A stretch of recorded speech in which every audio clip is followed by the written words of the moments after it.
Hello বন্ধুরা, কেমন আছো তোমরা সবাই? আশা করছি খুব ভালো আছো, আর আমিও খুব ভালো আছি। আর তোমরা ভাবছো যে আমি কোথায় যাচ্ছি। অ্যাকচুয়ালি আমাদের জমিতে ধান রোয়া হচ্ছে, তার জন্য ওখানেই যাচ্ছি ভাত নিয়ে। আমার বরের জন্য ভাত নিয়ে যাচ্ছি ওখানে।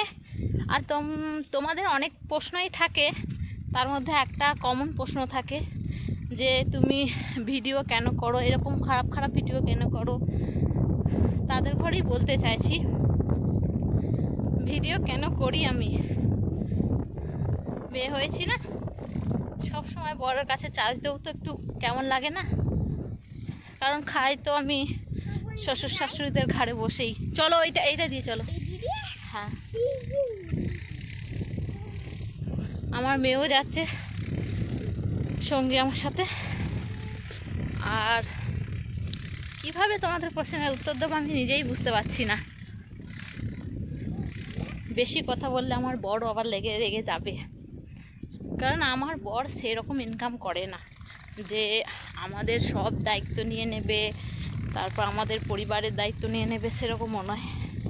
ঠিক আছে, এবার কিছু না করলে তোমাকে সবসময় তোমার শ্বশুর শাশুড়িদের কথায় উঠতে হবে, বসতে হবে। এবার আমার বাবা মা আছে, এইটা দিয়ে চলো, এই যে এইটা দিয়ে, হ্যাঁ হ্যাঁ এটা দিয়ে চলো। আমার বাবা মা আছে, তাদের প্রতিও আমার একটু কর্তব্য নয়, অ্যাকচুয়ালি ওরা দিন আনে আর দিন খায়, বুঝতে পেরেছো? এবার আমি কিছু ইনকাম করতে পারলে আমার বাবা মাকে দিতে পারবো, কিন্তু আমি যদি কিছু ইনকামই না করতে পারি, মানে কিছু যদি নাই করি, আমার বরের কাছ থেকে তো আমি দিতে পারবো না, কারণ আমার বরেরও ইনকাম নেই।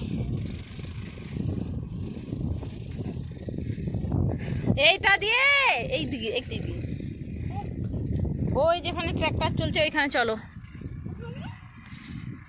তারপর সব সময় শ্বশুর শাশুড়িদের কথা মেনেই চলতে হবে, নিজে কিছু না করলে। ঠিক আছে, ব্লগ করতে আমার একটু লজ্জাই লাগছে।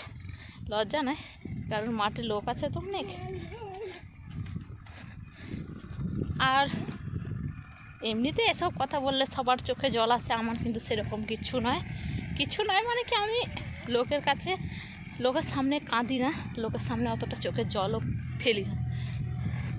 আমি যা করি নিজের মধ্যেই, অনেকটা বলতে পারো আমি শক্তই, যে সবসময় কেঁদেই বলতে হবে তোমাদের ঘরে যে আমার কি প্রবলেম হচ্ছে। আমার সেরকম কোনো প্রবলেম নেই, কারণ আমি অনেক ভালোই থাকি, আমি যা চাই তাই পাই।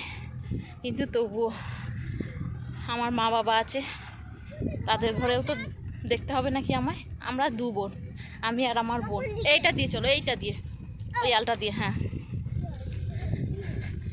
এবার তাদের জন্য কিছু করতে ইচ্ছা করে, এইটা দিয়ে হ্যাঁ এটা দিয়ে চলো। এবার আমি আমার বউয়ের কাছ থেকে কিছু দিলে আমার শ্বশুর শাশুড়ি যদি জানতে পারে, তারা একটু রাগারাগি করে। ঠিক আছে, যে আমি তাদের কিছু দিই, খুব একটা ভালো চোখে দেখে না তারা। আর আমার বড় বলে তুমি ওদের ঘরে জানিয়ে কিছু দেবে না, কারণ একটু রাগারাগি হয়, সংসারে অশান্তি হয়। সেই জন্যেই একটু নিজের পায়ে যাওয়াতে চাইছি আমি। ঝগড়া হলে সব সময় কথা ওঠে, আমার বরই বলে বাড়ি থেকে বেরিয়ে যাও ভালো না লাগলে। মেয়েদের তো একটাই সমস্যা, এইদিকে চলো। কোথায় যাবো? কোথায় চলে এসেছি, এই জমিটাই আমরা এবারে করছি। এটা কিন্তু আমাদের জমি নয়, আমরা লিজে করছি। আমার বড় দিকে জোরদার সার ছড়াচ্ছে, কারণ তোমরা তো বলো যে আমরা কিসের জন্য ভিডিও বানাই, এই কারণেই ভিডিও বানাই যাতে একটু আমাদের কষ্টটা কম হয়। তুমি এই যে কাকিমাটা যাচ্ছে, আমার কাকিমাটাকে চাইছে আমার মেয়ে যে আমাকে একটু ঘাস দাও না দিদি, আমি কাঁচিটা করে কাটবো। কাকিমার একটা কাহিনী বলি, কাকিমা এত কাজ করে মেয়ে হয়ে, তবুও কাকা ওকে খুব মারে, জানো তো। আর কাকিমা আমায় বলছে একটু জমিটা ভালো করে সমান করে দেয়, মানে যেখানে আছে এই কলা গাছ দিয়ে একটু টেনে দিতে হবে, তাহলে জমি মানে বসে যাবে। আর আমার বড় দিকে গেছে বীজ আনতে, কাকিমাই আমার ফোনটা ধরছে, কাকিমা ঠিকঠাক করে তুলছো তো। আমার মেয়ে মাঠে এসেছে এই কারণে যে একটু কাদা নিয়ে খেলতে পারবে, ওই জল নিয়ে খেলবে। এই যে কাঁচিটা নিয়ে এসেছে আর চুইজারটা নিয়ে এসেছে ওর, যে চুইজার করে ও খেলবে। কাকিমা দাঁড়িয়ে আছে, বীজ নেই বেশি তার জন্য। আর আমার বর ওই দূর একটা ঘর দেখা যাচ্ছে, দাঁড়াও তোমাদের ঘরে দেখাচ্ছি, ঠিকঠাক করে ক্যামেরাও করতে পারছি না আমি। ওই যে দূরে একটা ঘর দেখতে পাচ্ছ সাদা মতো, ওইখান থেকে আমার বর মাথায় করে বীজ নিয়ে আসছে। তার মধ্যে আবার বাড়িতেও এসেছিল, মানে বাড়িতে মিস্ত্রিরা লেগেছে যে রং করতে, ওটা দেখতেও এসেছিল, তারপর গেছে জমিতে। আর আমার বরকে বলছে একটু তুলে দাও, আমি কীরকম ধান রুইছি, কারণ রুইতেই হবে, কি করব। আমার বরে তো ঠিকঠাক ইনকাম করে না, তার জন্যই আজকেই এসেছে। আমি খুব একটা কাজে যাই না, কারণ আমার বর কেন আমার শাশুড়ি মাও বলে যেতে হবে না, কিন্তু কি করব, ওই মানে খোটা শুনতে আমার ভালো লাগে না, বলেছে যখন তার জন্যই এসেছি। তারপর জমি থেকে এসে আমার সব বর বলছে যে মেয়েটাকে নিয়ে ডাক্তারখানায় যাব, খুব মানে হাওয়া দিচ্ছিলো তো মাঠে, আর নাক দিয়ে খুব ঝরছে তার জন্যে, আর বেশি সন্ধেবেলায় হচ্ছে, মানে ঘুমোতে ঘুমোতেও খুব কাশছে। আর এদিকে আমার বর আর মেয়ে ওষুধ নিচ্ছে, আমি ক্যামেরা করছি দূর থেকে।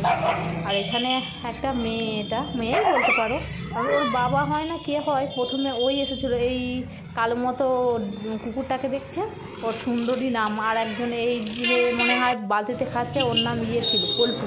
দুজনকে রাখলো, একদম ছুটে চলে গেছে।